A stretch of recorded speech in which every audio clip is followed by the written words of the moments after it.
നമ്മുടെ ഇടയിൽ എപ്പോഴും സംസാരിക്കുന്നൊരു വാക്കാണ് വിജയം.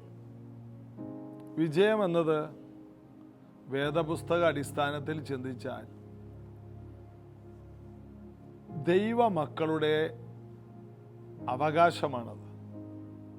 ഉദാഹരണത്തിന് ദാവീദ് രാജാവ്, ദൈവത്തിൻ്റെ ഹൃദയപ്രകാരമുള്ള ദാവീദ് രാജാവ്, അദ്ദേഹം 60ഓളം യുദ്ധങ്ങൾ നടത്തിയിട്ട് ഓരോ യുദ്ധത്തിലും തോറ്റില്ല.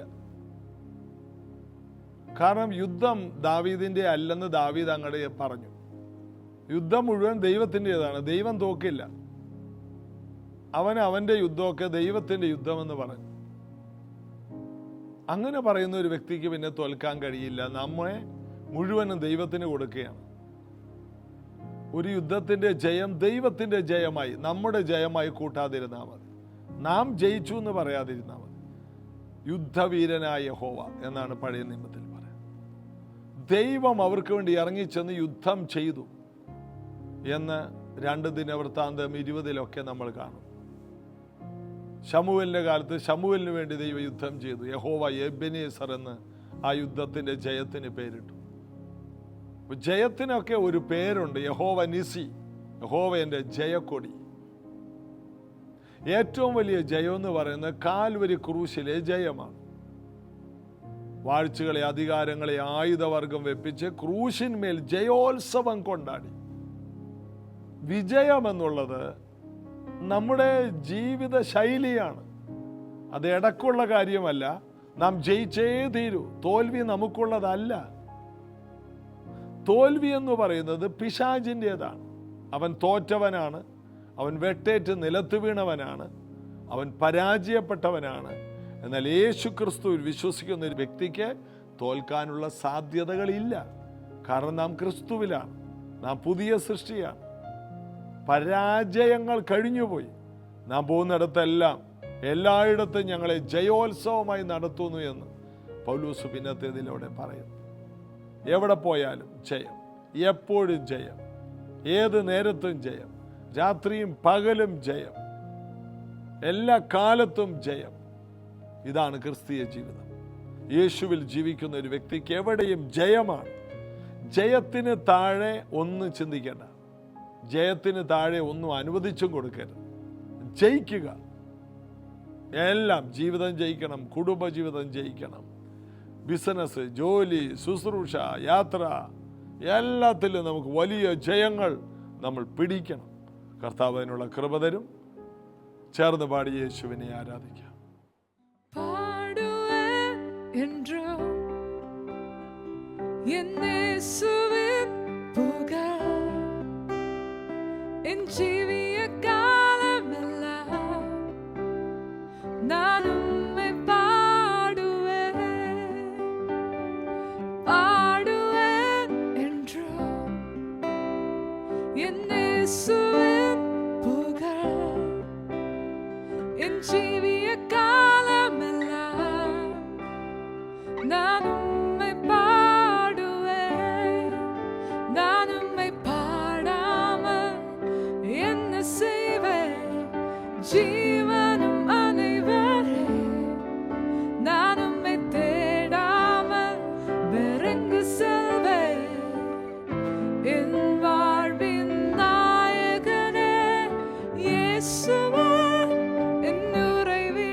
சேற்றில் நின்ற என்னை தூக்கி எடுத்தவனே,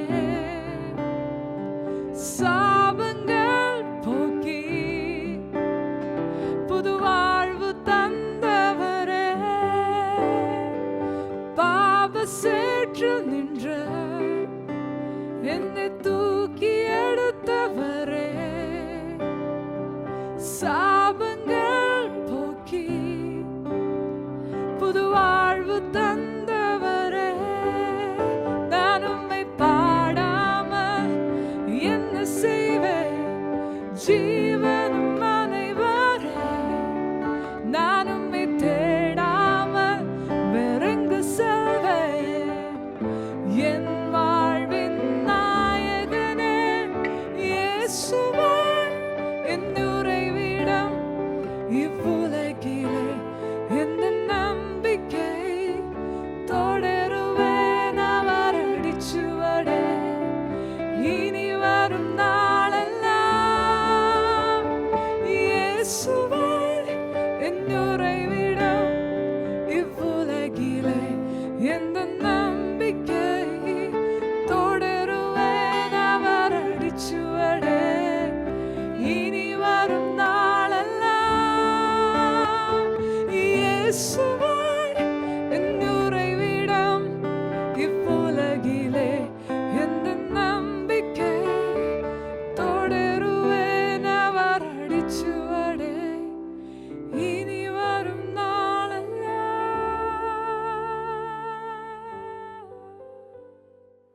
നാം ഇപ്പോൾ ബഥാനിയയിലെ ലാസറിൻ്റെ കല്ലറക്കലേക്ക് എത്തുകയാണ്. കാരണം നമ്മുടെ സഞ്ചാരം മുഴുവനും യേശുവിൻ്റെ കൂടെയാണ്.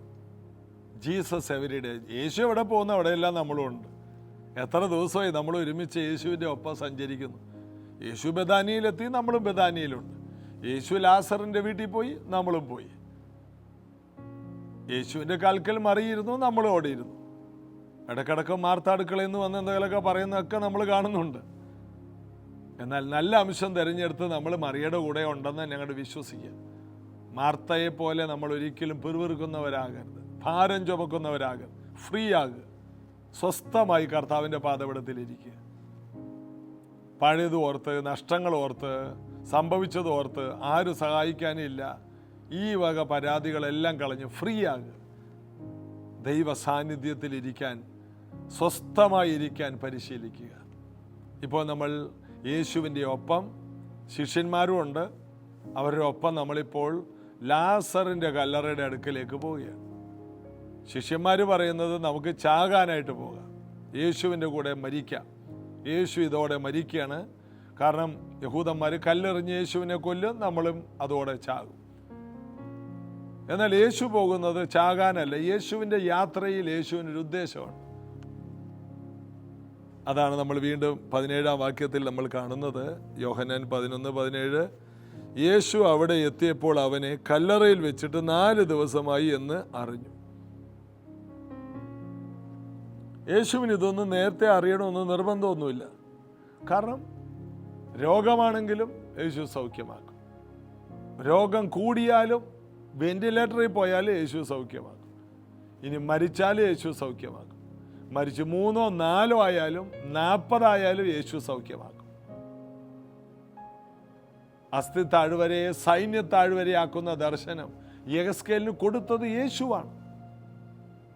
അന്ന് യേശു യഹോവ എന്ന പേരിൽ അറിയപ്പെട്ടു. യഹോവയുടെ കൈ അവൻ്റെ മേൽ വന്നു. ആരുടെ മേൽ? യെഹെസ്കേലിൻ്റെ മേൽ വന്നു. ദൈവത്തിൻ്റെ ആത്മാവ് അവനെ പുറപ്പെടുവിച്ച് താഴ്വരയുടെ നടുവിൽ നിർത്തി. ആ കണ്ട ദർശനം യെഹെസ്കേൽ പ്രവചിച്ചപ്പോൾ ഒരു സൈന്യം ആ അസ്ഥി താഴ്വരയിൽ എഴുന്നേറ്റപ്പോൾ അവിടെ ചിതറിക്കിടന്ന അസ്ഥികളാണ്.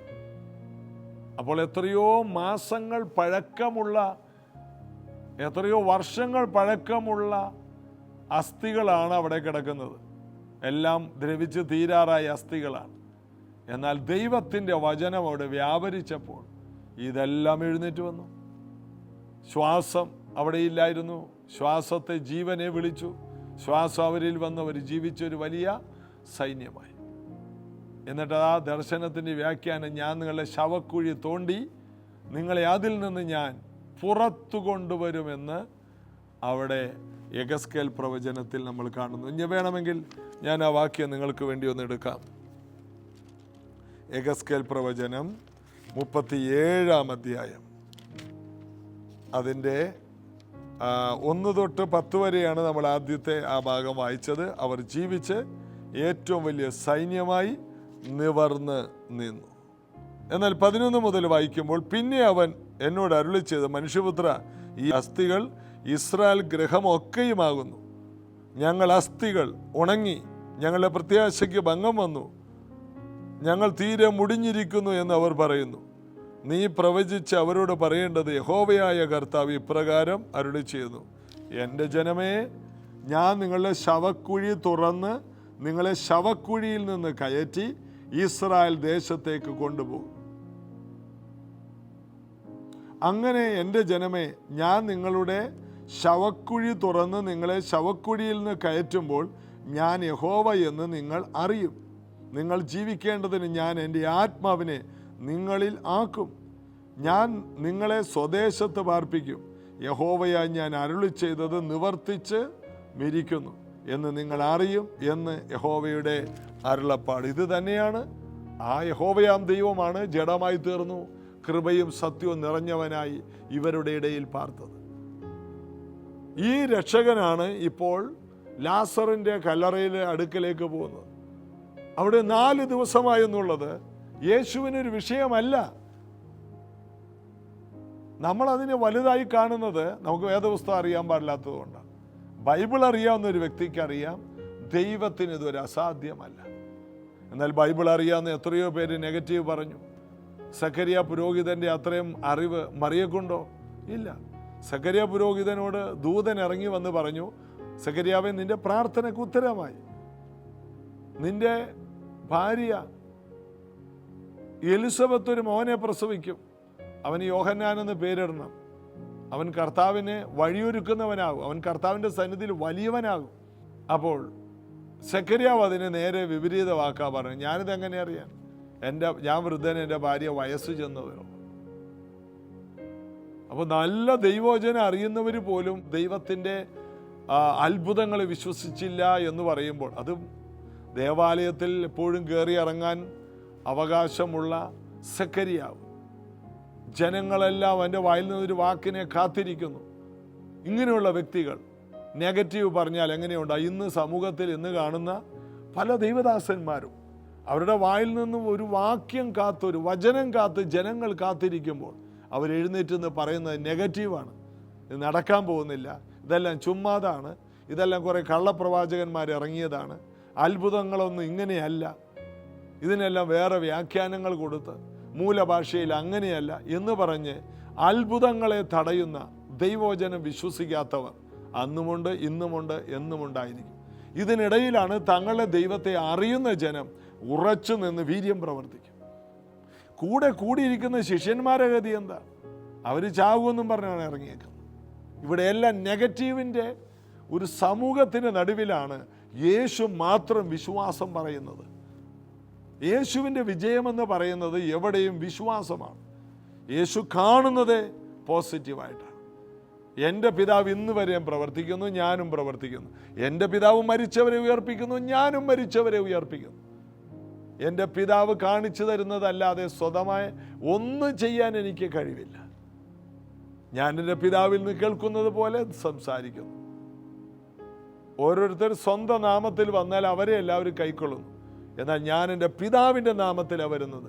എനിക്ക് സ്വയമായിട്ടൊന്നും ചെയ്യാൻ കഴിവില്ല. ഒരു ദൈവ പൈതൽ എപ്പോഴും അംഗീകരിക്കേണ്ട ഒരു കാര്യം, നമുക്കൊന്നും ചെയ്യാൻ കഴിവില്ല, നമുക്ക് പറയാൻ അറിയില്ല, പ്രവർത്തിക്കാൻ അറിയില്ല. നമ്മുടെ പ്രവൃത്തികളും പറച്ചിലും എല്ലാം നാച്ചുറലാണ്. എന്നാൽ നാം ദൈവത്തിൽ ആശ്രയിക്കുമ്പോൾ നമ്മുടെ വാക്കുകളും പ്രവൃത്തികളും സൂപ്പർ നാച്ചുറലായി മാറും. ഞാൻ വിശ്വസിക്കുന്നു ഇന്ന് എന്തൊക്കെ ഉയർപ്പ് നടക്കുന്ന ദിവസമാണ്. ഇതുവരെ ഉയർക്കാത്ത പലതും. സാമ്പത്തിക വിഷയത്തിൽ ഒരു ഉയർപ്പുണ്ടാകും. നിന്റെ ശാരീരിക വിഷയത്തിൽ ഇതുവരെ കാണാത്ത വിടുതൽ ഇന്ന് കാണുമെന്ന് ഞാൻ വിശ്വസിക്കുന്നു. ഈ വചനം കേൾക്കുന്ന വ്യക്തി ഇന്ന് കേൾക്കുന്നത് വിശ്വസിക്കുക. നിന്റെ ബിസിനസ്സിൽ ഇന്ന് വരെ ഒരു പുരോഗതി കണ്ടിട്ടില്ലെങ്കിൽ ഇന്ന് നിന്റെ ബിസിനസ് ഉയർത്തെഴുന്നേൽക്കുന്ന ദിവസം. നിന്റെ കുടുംബത്തിലെ സമാധാനം മരിച്ചു കിടക്കുകയാണോ? ഇന്ന് നിന്റെ വീട്ടിലെ സമാധാനം ഉയർത്തെഴുന്നേൽക്കുന്ന ദിവസമാണ്. നിങ്ങൾ പോകുന്ന സഭ ഇന്ന് മരിച്ച അവസ്ഥയിലാണ്. എന്നെ കേൾക്കുന്ന ചില ദൈവദാസന്മാർ, നിങ്ങളുടെ കൂട്ടായ്മ ഇന്നൊരു മരിച്ച അവസ്ഥയിലാണോ? ഇന്ന് ഉയർത്തെഴുന്നേൽക്കും. യേശു ക്രിസ്തു പറഞ്ഞു, ഞാൻ തന്നെ പുനരുത്ഥാനവും ജീവനും. ആ വാക്യത്തിലേക്കാണ് നമ്മൾ വരുന്നത്. യേശു അവിടെ എത്തിയപ്പോൾ അവനെ കല്ലറയിൽ വെച്ചിട്ട് 4 ദിവസമായി എന്ന് അറിഞ്ഞു. ബെഥാന്യ യെരുശലേമിനരികെ ഏകദേശം 2 നാഴിക ദൂരത്തായിരുന്നു. ഒരു 2 മണിക്കൂർ, 2 നാഴിക എന്ന് പറഞ്ഞാൽ. ബെഥാന്യ ഒരു ഉയരത്തിലുള്ള സ്ഥലമാണ്. യെരുശലേം ഒരു മല ഇറങ്ങി താഴെ വരുമ്പോൾ കാണുന്നതാണ്. ഏകദേശം ആ ഒലിവ് മലയുടെ ഒരു പടിഞ്ഞാറാണോ കിഴക്ക് ചരിവാണോ ഒരു ചരിവിലാണ് ഈ ബെഥാന്യ എന്ന് പറഞ്ഞ സ്ഥലം. ഇതൊന്നും വലിയ ദൂരമുള്ള സ്ഥലമല്ല. അവിടുന്ന് ആ കുന്ന് കയറി ഒന്ന് ഇറങ്ങിയാൽ നേരെ യെരുശലേമിലേക്ക് വരും. ആ ഒലിവ് മല കയറണം. ബെഥാന്യ പുറകുവശത്താണ്. അവിടുന്ന് കയറി ഒലിവ് മലയിലോട്ട് ഉയരത്തിൽ വന്നിട്ട് വീണ്ടും താഴോട്ടൊരു ഇറക്കമുണ്ട്. ആ ഇറക്കത്തിൻ്റെ ഒരു കുറച്ചങ്ങോട്ട് വരുമ്പോൾ ഗതശമനത്തോട്ടം. അവിടെ ഇരുന്നാണ് യേശു കൂടുതലും ഈ ശിഷ്യന്മാരെ പഠിപ്പിച്ചത്. കുറേ ഒലിവ് മരങ്ങളൊക്കെ ഉള്ള അന്നത്തെ മരം ഇന്നും ഉണ്ട് അവിടെ. അവിടെ നിന്ന് നോക്കിയാൽ യെരുശലേം പകല് ആ യെരുശലേം ദേവാലയമൊക്കെ വെട്ടി തിളങ്ങുന്നത് കാണാം. നമ്മൾ പലപ്പോഴും യെരുശലേമിൻ്റെ ആ ഫോട്ടോ കാണുന്നത്, മെയിൻ ഫോട്ടോ, ആ ദേവാലയമൊക്കെ നിൽക്കുന്ന ഫോട്ടോ കാണുന്ന സ്ഥലം, അത് ഈ ഗതശമനത്തോട്ടത്തിൻ്റെ സൈഡിൽ നിന്ന് എടുത്ത ഫോട്ടോകളാണ്. അപ്പോൾ ആ ഗതശമനത്തോട്ടത്തിൻ്റെ മുകളിലോട്ടൊന്ന് കയറി സൈഡിലോട്ട് ഇറങ്ങിയാൽ ബെഥാന്യ, ഈ ലാസറിൻ്റെ സ്ഥലമാണ്. അതും ഒരു ഒരു ഒരു ഒരു മലയുടെ ഒരു ഭാഗമാണ്. അവിടെയാണ് ലാസറിൻ്റെ കല്ലറ. ആ ഒരു ചെറിയൊരു ഇറക്കം ഇറങ്ങിയാൽ മതി. ആ കല്ലറയിൽ ഞാൻ ഇറങ്ങിയിട്ടുണ്ട്. 38-ലധികം പടികൾ അവിടെ താഴോട്ട് ഇങ്ങനെ കറങ്ങി ഇറങ്ങും. ഒരാൾക്ക് കഷ്ടിച്ചിങ്ങനെ ഇറങ്ങാം. 15 സ്റ്റെപ്പുകൾ ഇറങ്ങുമ്പോൾ തന്നെ നമുക്ക് ശ്വാസം മുട്ടുന്ന പോലെ തോന്നും. ഏറ്റവും അടിയിലാണ് ലാസറിനെ വെച്ചത്. ഒരു ഗുഹയാണ്, താഴോട്ട് ഇങ്ങനെ പണിതിരിക്കുകയാണ്. എന്തിനാ ഇത്രയും താഴെ കൊണ്ടുവന്ന് വെച്ചതെന്ന് നമുക്ക് പോലും അറിയില്ല. ആ കാലത്ത് ഓരോ രീതികളാണ്. യേശു അവിടെ ചെന്നു. അവനെ വെച്ചിട്ട് 4 ദിവസമായി എന്നറിഞ്ഞു. അത് ഏകദേശം 2 നാഴിക യെരുശലേമിനരികെ 2 നാഴിക ദൂരത്തായിരുന്നു. മാർത്തയും മറിയയും സഹോദരനെ കുറിച്ച് ആശ്വസിപ്പിക്കേണ്ടതിന്, അവരെ രണ്ടുപേരെ ആശ്വസിപ്പിക്കുന്ന പല യഹൂദന്മാരും അവരുടെ അടുക്കൽ വന്നിരുന്നു. ഈ വരുന്ന യഹൂദന്മാരെന്താ പറയുന്നത്? ആശ്വാസം എന്തെന്നാ? എൻ്റെ മക്കളെ, എൻ്റെ മകളെ, എൻ്റെ കുഞ്ഞെ, കരയണ്ട, ഇതെല്ലാം മനുഷ്യർക്കുള്ളതാണ്, ഇതൊക്കെ നമ്മുടെ വിധിയാണ്, പിന്നെ ഏത് മനുഷ്യനും മരിക്കും, അവരൊക്കെ ഒരു ശ്വാസമാണ്. ഇത് തന്നെ പിന്നെയും പറയുന്നതിൻ്റെ പേരാണ് ആശ്വസിപ്പിക്കുക. സാരമില്ല, ഞങ്ങളൊക്കെ ഇവിടെ അയൽവക്കത്തൊക്കെ ഇല്ലേ, എത്ര നാളുണ്ടാവും? ലാസറിന് പകരം ആരെങ്കിലും ആകുമോ? ഇല്ല. എന്നാൽ യേശു ആശ്വസിപ്പിച്ചാൽ അത് എന്നേക്കുമായിട്ടുള്ള ആശ്വാസമാണ്. യേശു അവിടെ വന്നത് അവരെ ആ കണ്ണുനീരിൽ നിന്ന് വിടുവിക്കാനാണ്, ആശ്വസിപ്പിക്കാനല്ല. യേശുവിന് മാത്രമേ കണ്ണുനീരിൽ നിന്ന് വിടുവിക്കാൻ കഴിയൂ.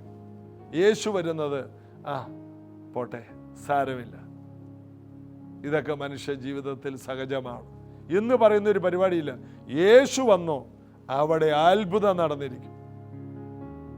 അസ്ഥി താഴ്വരയെ സൈന്യ താഴ്വരയാക്കാൻ യഗസ്കേലിനെ വിട്ടവനാണ് യേശു കർത്താവ്.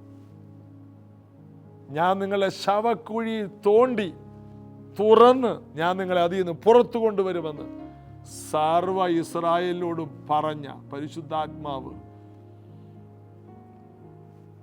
ഇപ്പോൾ യേശുവിലൂടെ പ്രവർത്തിക്കുന്നത് നമുക്ക് അവിടെ കാണാം.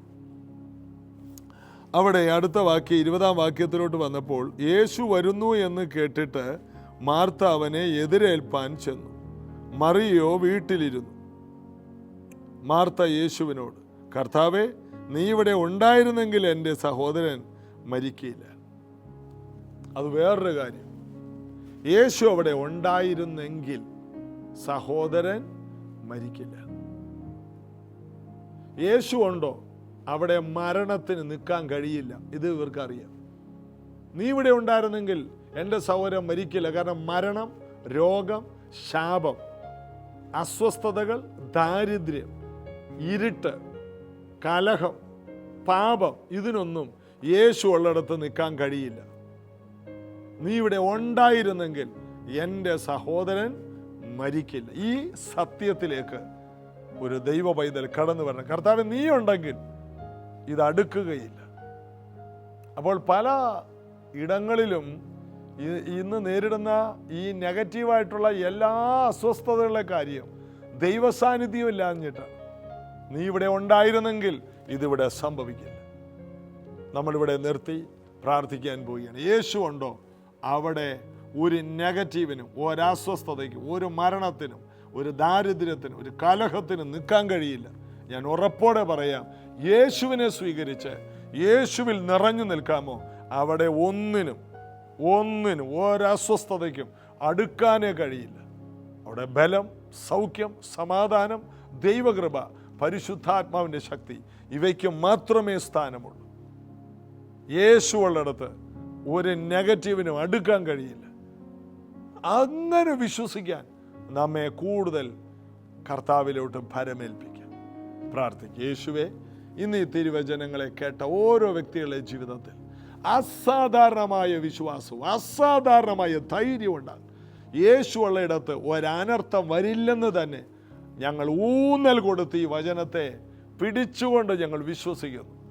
യേശുവുള്ള വീട് നശിക്കില്ല, യേശുവുള്ള ഇടം തകരില്ല, യേശുവുള്ളിടത്ത് ഇരുട്ടിന് ജയിക്കാൻ കഴിയില്ല, യേശുവുള്ളിടത്ത് ശാപം വാഴില്ല, യേശുവുള്ളിടത്ത് മഹത്വത്തിൻ്റെ പ്രത്യാശയായ ക്രിസ്തു ഞങ്ങളിൽ ഉള്ളത് കൊണ്ട് ഒരനർത്ഥവും ഞങ്ങളുടെ കൂടാരത്തോട് അടുക്കില്ല. കർത്താവെ, ഞങ്ങളത് വിശ്വസിക്കുന്നു.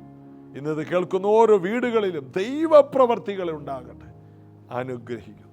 പരിശുദ്ധാത്മാവ് അത് ചെയ്യണം. രോഗസൗഖ്യങ്ങൾ ഉണ്ടാകട്ടെ. ദാരിദ്ര്യം പുറത്തു പോകട്ടെ. യേശു നിറഞ്ഞു നിൽക്കുന്ന വീടുകളാകട്ടെ. യേശു എപ്പോഴും വസിക്കുന്ന വീടുകളാകട്ടെ. കൃപ പകരണം യേശുവിൻ നാമത്തിൽ. ആമേൻ. മാർത്ത അത് പറയുമ്പോൾ യേശു ജഡത്തിലായിരുന്നു വന്നത്. എന്നാൽ യേശുവിൻ്റെ ജഡം ക്രൂശിൽ തകർക്കപ്പെട്ടു. പിന്നെ യേശു ഉയർത്തെഴുന്നേറ്റു. 2-3 പേർ കൂടുന്നതിൻ്റെ നടുവിൽ ഞാനുണ്ട്. അതായത് യേശു എപ്പോഴും അവൻ സർവ്വവ്യാപിയാണ്, സർവജ്ഞാനിയാണ്, അവൻ സർവശക്തനാണ്, അവൻ അൽഫയാണ്, അവൻ ഓമേഗയാണ്. എപ്പോഴും കർത്താവ് കൂടെയാണ്. കർത്താവുള്ള കാലത്തോളം നമുക്ക് പരാജയപ്പെടാൻ കഴിയില്ല. കർത്താവിൽ നമുക്ക് വിശ്വസിക്കാം.